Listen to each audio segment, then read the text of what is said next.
তিপ্রাবথা থেকে শুরু করে বিজেপি থেকে শুরু করে অন্যান্য রাজনৈতিক দলের মধ্যে কিন্তু একটা ধীরে ধীরে ফাটল দেখা দিয়েছে সিভিল সোসাইটির ডাকা বন্ধের কমলপুরের ঘটনায়।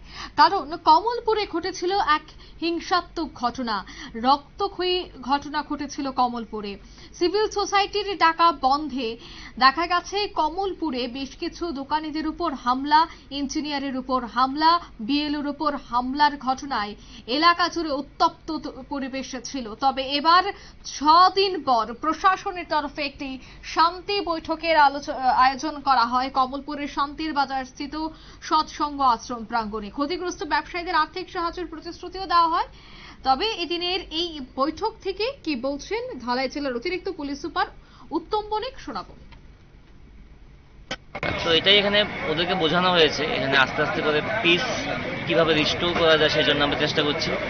163 এখনো আছে, এটা যাতে ফেস ওয়াইজ ওঠানো যায় তার জন্য আমরা চেষ্টা করছি।